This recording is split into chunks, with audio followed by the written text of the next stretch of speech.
What is good, Ambush? And welcome to this week's episode of the Desert Tiger Podcast, here with me, the Colton G. And this week on the DTP, I am joined by Nyx. And we're going to be talking to her all about her new single, Fools. Fools dropped today, and we're also going to be playing that song for you before we jump into our interview with the wonderfully talented Nyx. Today we're also going to be discussing her transitions from her earlier musical journeys, which included 10 years of violin studies. She's also a published poet, having been published at the age of 14 after winning a poetry competition. So how do we transition from poetry and violin into this alternative pop world that Nyx finds herself in? This R&B world that she has found comfort in. What was that like? We're also going to be talking about her first release as an artist, that being the Nyx EP, which she released in 2017. We're going to be talking about how she has grown as an artist between then and now with these new singles like Fools, Taste Like Sugar, and we're also going to be talking about another track, Playing With Fire, which has also been featured on a couple of MTV shows. So we're gonna ask Nyx what that has been like for her. Probably pretty exciting. We're also going to be talking to Nyx about mental health today, something that is very important to her heart. We're also going to be talking about how she had the opportunity to work with some proven industry professionals, some of which have worked with some of her biggest idols. So what has that meant to Nyx herself? All of this and much more on today's episode of the DTP. We're about to get into it very soon. But first off, I just want to tell you one of the best ways that you can go ahead and support the show. And that is DesertTigerMerch.com. Because when you head there, you can get yourself the latest and greatest in Desert Tiger podcast merch.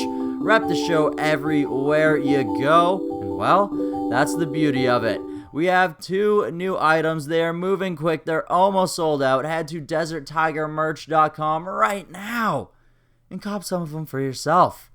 And with that being said, it's time to jump into Nyx's brand new single. This is Fools. It's like a sickness that I can't get rid of. Trying to recover all the pieces you left behind. It's like a jolt to think that you could have loved and had me feeling like the punchline. You were dragging me round like a circus, but now got my feet on the ground. Let me break it down for you and your lies and the games you would try. They don't work no more. It's over. I'm tired of putting faith in fools.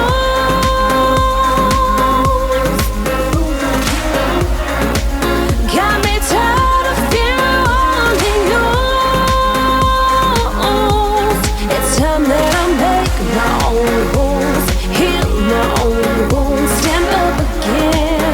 I won't let you win. That I'm tired of putting faith in fools. You make a fool out of me. Thinking you're sweet, nothing's gonna make me come back. I'm moving on, cause there's no way I could stay like this. Won't fall to your level or play with the past. Oh, baby, don't be ridiculous now. Cause I'm tired of putting faith in fools.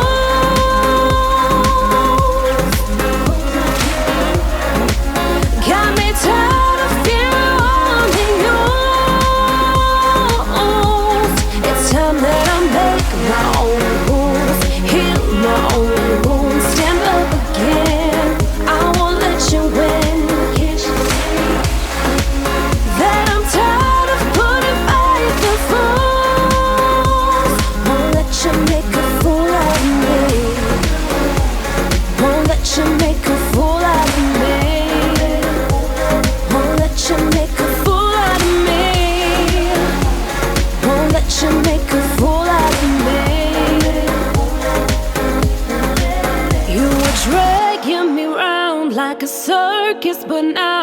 my feet on the ground. Let me break it down for you and your lies and the games you have tried. They don't work no more. It's over.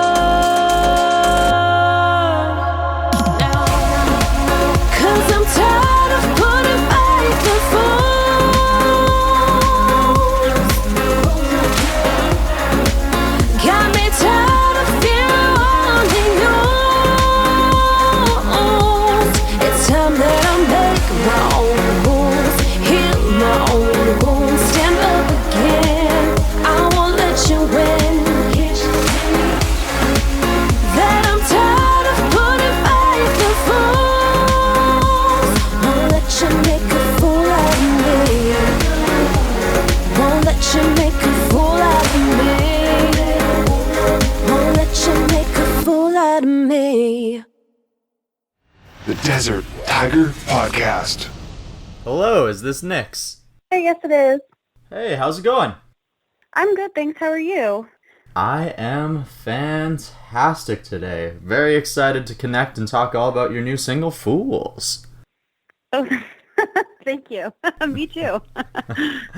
So, like I said, we're here to talk about the single Fools, but of course I want to know about the progression that led us to this moment, your musical journey. So, from a little bit of research, I can see that you studied violin for quite some time, that you've been singing for a while as well, doing some work in some jazz ensembles. So where exactly does your background in music begin?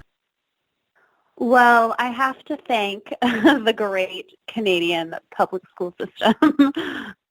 I was fortunate enough to go to schools that had incredible music programs and music teachers that really inspired me to get into music. And then, yeah, it kind of went from there. So in elementary school, I was in choirs. I was in choirs outside of school as well, but it was my music teacher as a kid in school that sort of fostered that relationship. And then that's how I started into the violin and then carried that over up until I was about 20. And even my high school music teacher, I credit him a lot with, helping me down this music path, the music journey, and finding my own sound, finding my voice, and who I am as an artist. So definitely just a couple of mentors that you were lucky enough to happen to stumble upon just by chance through public school. Yes, exactly. Okay. So at what point do you begin crafting your poetry, your writing? That also started in school. Well, no, I was always a writer. I mean, I was a very voracious reader as a kid, as my mom likes to tell me.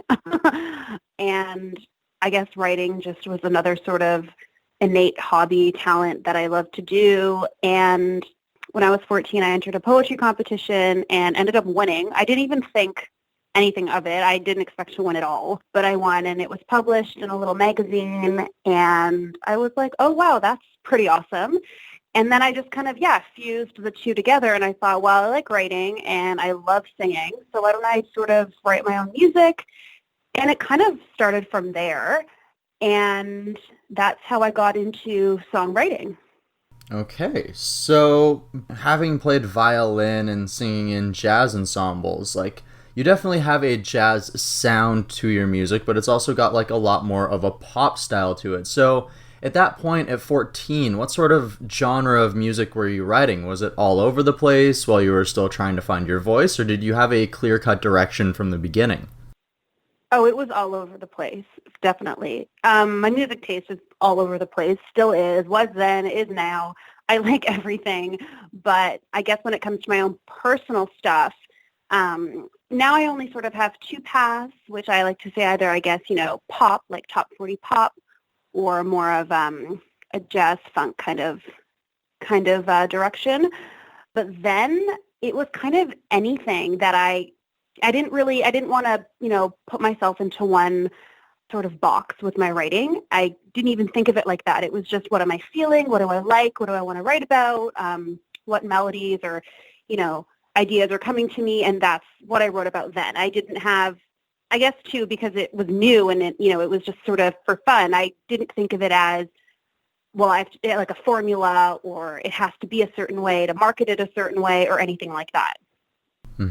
Of course, there's still a lot to learn during that process. So at what point do you make the conscious decision that you want to release singles as a solo artist, and how do you go about creating the persona of Nyx in order to start doing this?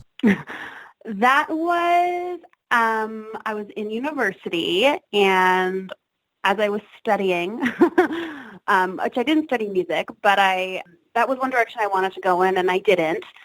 I blame my parents for that. No, I'm kidding. My parents are huge supporters, but I did take a more academic approach when it came to university. But it was then that I realized I don't really want this to be my day job, what I'm doing. Like, I do really want to pursue music. And my best friend in school, she would call me Nyx. Like, that was my nickname. I've always hated the name Nikki.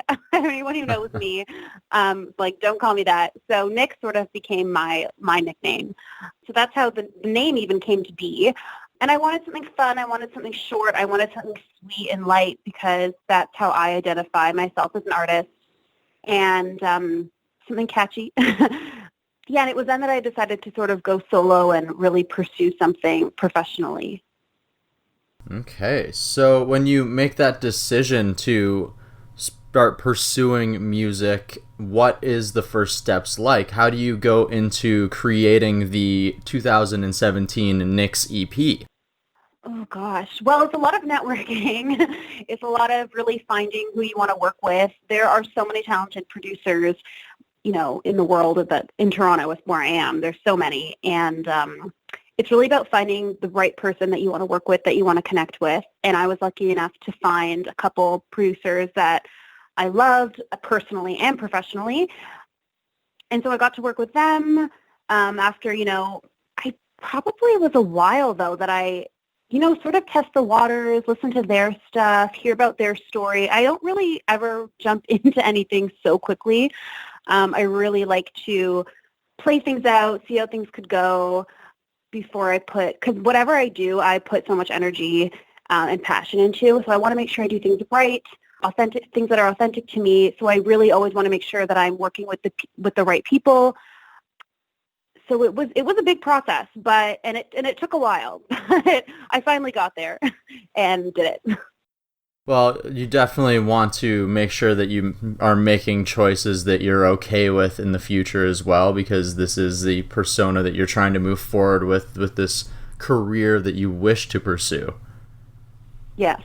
Okay, so moving on from the Nyx EP, you take a little bit of time to release a few singles, sort of changing it up, going from the EP to the more of a single approach. So what was the growth process like for you as an artist in those 2 years? It was huge. It was a big jump. I went from here in Toronto to Nashville, and originally I was going to do another EP down in Nashville and did a bunch of songs down there, which is where you get, my past singles, Taste Like Sugar, Playing with Fire, and Now Fools. But I decided that I wanted to release them on a single basis, if that makes sense, instead of as an EP. And it was so far so good. So far so good. Of course, because of COVID, I was just speaking to another gentleman the other day, and he's like, how did you know you wanted to release this? And I really wanted to release this a lot sooner, but, COVID sort of happened and everything kind of got shut down, and I wasn't really sure, if you could even put this music out, what sort of, if I could even get press for it or anything, because, who knew what was happening. So I did want an earlier release date, but it's fine. It's coming out now, August 21st, and I'm excited for it. So, yeah. Okay, so you happen to mention that the whole COVID situation, of course, how else has it seemed to impact your life? It's actually been okay. I kind of like it. I was always that person where I thought the world is moving too fast. Like, people need to chill. Everybody's always on their phones. Now, everything's so instant. And I thought it was kind of nice in the beginning because, people had to take time to just chill out. And, not everything has to be so fast and you don't have to be doing a million things at once. I always have this notion that, you know, you always have to work, always get ahead. But it's like, what am I trying to get ahead of? Like, you just need to chill. Not everything is a race.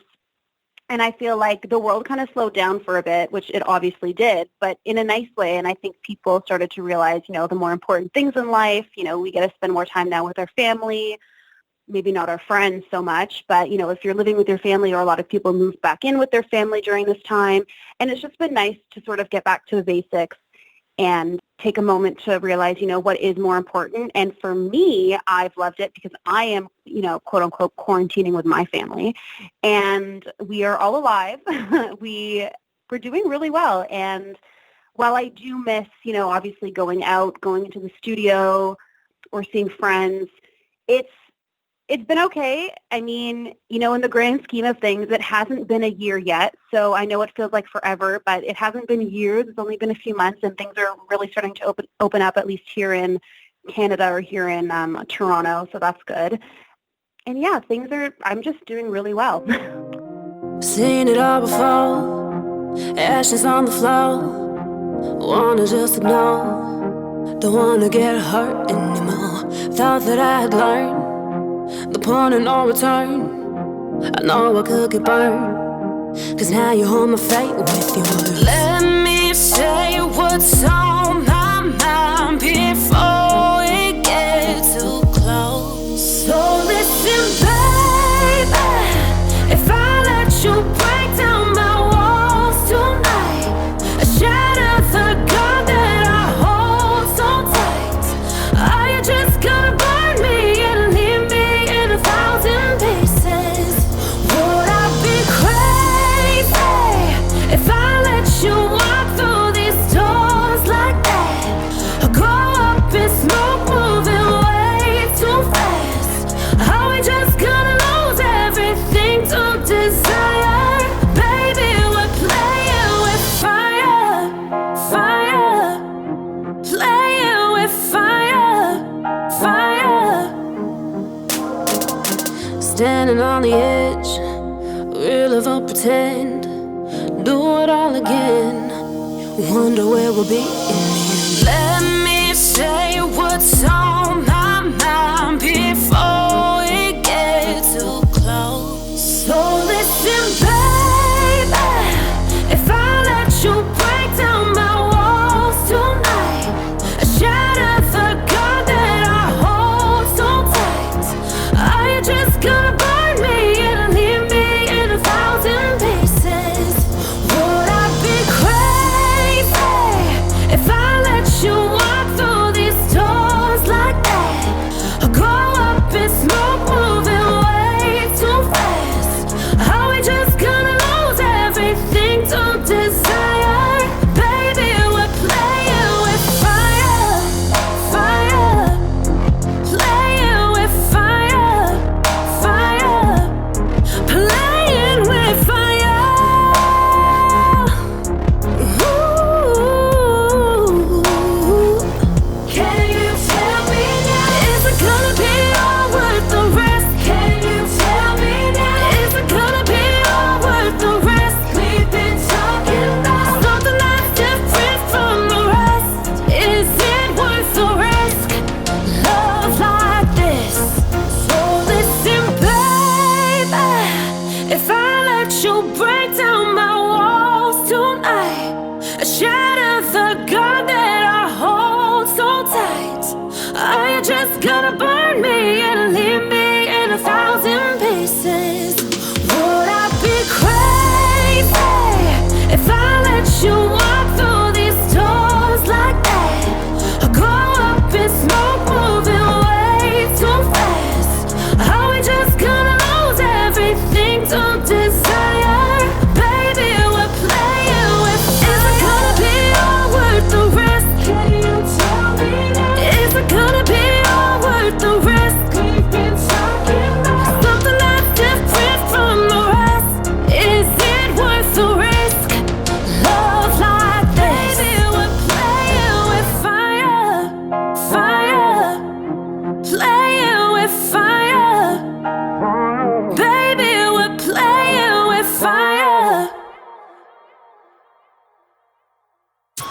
Desert Tiger Podcast. So, what has it been like to work beside some esteemed producers and songwriters, some who have worked with artists that you yourself have been inspired by, like a producer like Roy Hamilton, who has worked with Britney Spears and Beyonce, and writers like Matt Tafilo, who's worked with Madonna, Miley Cyrus, and even Ethan Hulse. All of those gentlemen you named, I love them all so much. They're so great. Roy Hamilton is such a dear friend, and I've known him now for about 9 years, and he is just a genius. He is so kind. He really gets your vision. He knows, he can really understand someone as an artist, or at least that's how I felt. Maybe that's why we worked so well together. You know, we really connected from the get-go, and yeah, for him to have worked with some of my idols growing up, and obviously still today, like I still idolize Beyonce, of course. Mm-hmm. You know, it was incredible to be like, wow, you worked with her and you worked with me. Like, that's really cool. But I mean, it's even just beyond that. Like, you can see why he's had a career for so long, because he's amazing at what he does. He knows what, he just knows what to do. He knows how to connect with you. Matt is also, like, again, only high praise. Just such an amazing, person. And I think that's the thing, is when I work with these people, or when I look to work with anyone, it's not really just about their resume. Like, that's great that they've worked with all these people, of course, but it's about who they are as a person and how I connect with them. And that's why I am so proud to work with them and to know them. And that's why I've known them for years. And Ethan, he's one of the more recent writers that I've worked with. I've only known him now for about 2 years. But again, from the moment I met him, it was like, wow, instant connection. So friendly. So he knows, again, what you want. As songwriters, it's good to have that connection when you're writing. And that was like instant for us. Okay, awesome. So was there anyone in particular that helped you bring this latest track, Fools, to life? You mean in terms of like an inspiration? In terms of like songwriting or... Yeah, so I co-wrote this one with Ethan Hulse, and Nick Schwartz was the producer on it, who also produced my previous singles, Playing with Fire and Taste Like Sugar, and that was down in Nashville. And yeah, we were just on fire. Like, I still remember the session. It was incredible, and they definitely helped bring out the best in me, and it was just an awesome experience. Okay, awesome. So I want to dive into a little of these latest singles, because it seems they all sort of seem to deal with relationships in different ways. Taste Like Sugar being maybe the beginning of a relationship, Playing with Fire maybe the burning out, and Fools maybe learning from those things. So let's jump into each of these songs and what they mean to you. It's funny you mention that, because I guess you can look at it that way. They're actually all sort of, because when I was writing them, they're all the beginnings of 3 different types of relationships. So It's funny that you kind of looked at it as the beginning, middle, and end. I like that. But yeah, no, for me, they were all sort of, as a 20-something-year-old, like most 20-something-year-olds, you go out, you meet different people, you date around, you see what you like, what you don't like. And so each of these singles are different experiences with different people that I've gone out with, and different experiences that I've had. And Fools is obviously one of the more unfortunate experiences, with the whole online dating culture and being ghosted, or, not only just online, but, literally saying, let's go meet up, or I guess stood up is the right word, and then not even showing up. So, yeah, not great, but that's how Fools came to be. That's what sort of inspired that single, or this single. And I think a lot of people can unfortunately relate to it. And I do like writing songs that are relatable, because those are the types of songs, that's the type of music that I obviously like to listen to. If I can relate to it, it's definitely on my playlist. Yes, I feel like most people can definitely relate to frustrations with the current dating culture. Yes. All right, so you mentioned that Fools was pushed back a little bit because of the COVID situation. So what does the rest of 2020 look like for Nyx? What are your rest of your plans? That's a great question. Still trying to figure that out on my end. Obviously, to tour or to do some shows is, something that I would have automatically want to do just because of this release. But, because of COVID, nobody really knows what's happening with that. So I'm really just trying to stay active on socials, I am going to be doing a few virtual performances, so maybe not, in person, but second best, I guess, virtual shows. And I'm relaunching my website, so I'll have merch out, which I'm really excited for. Nice. And writing new music, always writing new music. Okay, nice. So is just working towards the future, being a good songwriter, for sure. Yes, and trying to maybe push ahead into 2021. 2021, hopefully that year will be better for everybody. We can only hope, for sure. So what has it been like to have one of your tracks featured on not just one MTV show, but two? Yeah, that was really cool. It was a surprise. I mean, I grew up with MTV. I think maybe most people grew up with MTV. I don't know. And so for it to be on, a network that you're like, wow, like I watch shows like this, or I even watch this show. I mean, most of them are fairly new, so it's not like I watched them when I was, in my teens. But no, it's exciting. I mean, it has such a, large audience, which is great. You always want more people to hear your music and to discover who you are. And that was obviously a great platform for people to discover me, and hear me and hear that song and then go to my other songs and hear those. So, yeah, I mean, incredible. That's all I can say about it. All right, fantastic. So before I ask my last question of our conversation here, Nyx, where can the listeners of the Desert Tiger podcast find out more about you? Well, they can go to my website, nyxmusic.ca. They can follow me on Instagram and Twitter. My handle is @itsnyxyall, or Facebook, It's Nyx Music. And yeah, you can join my mailing list on my website and stay up to date that way. And then check me out on YouTube for my lyric videos. And yeah.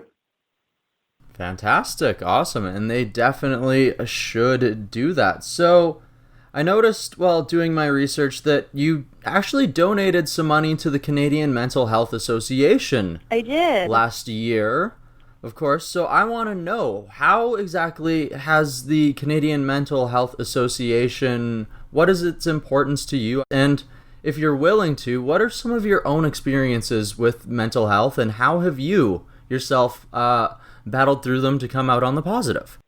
Yeah, well, I'm a huge supporter of mental health, ending the stigma, getting available resources.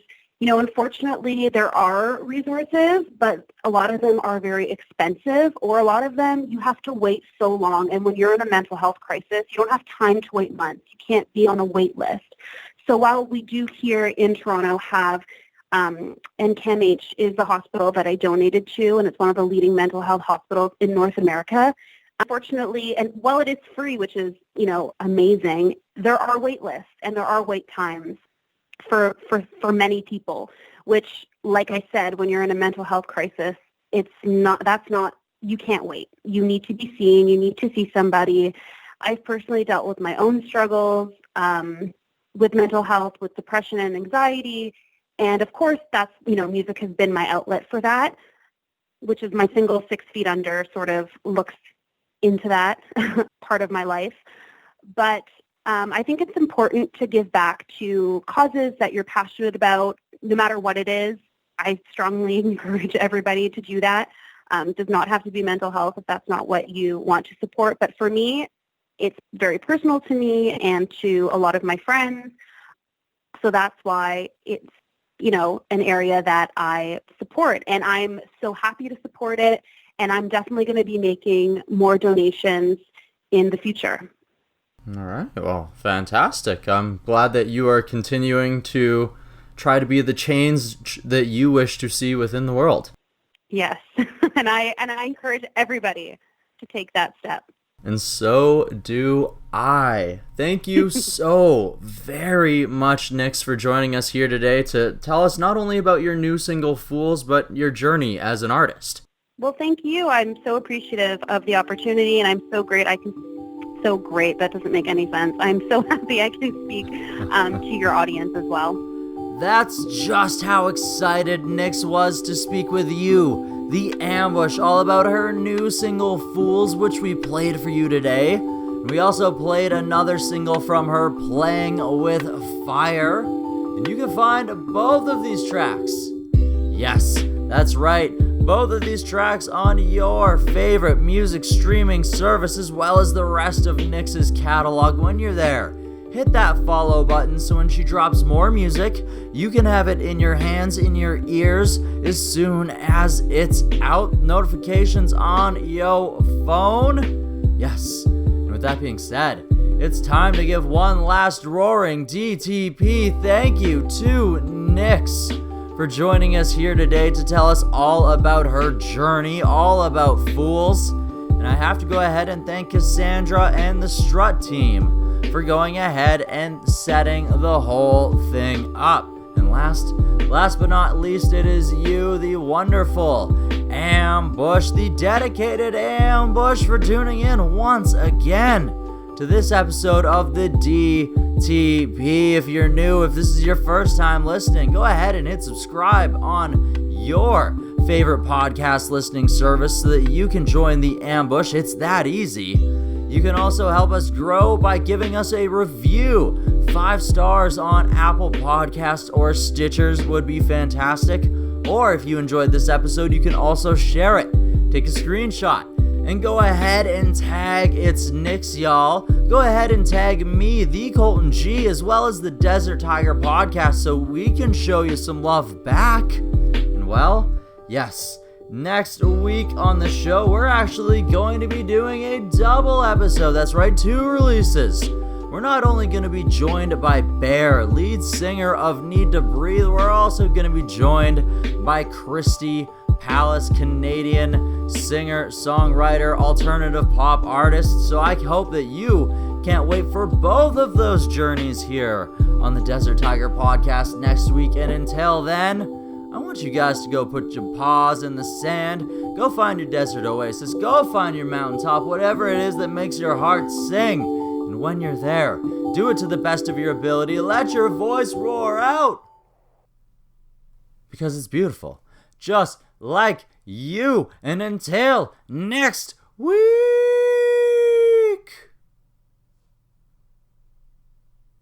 bye-bye.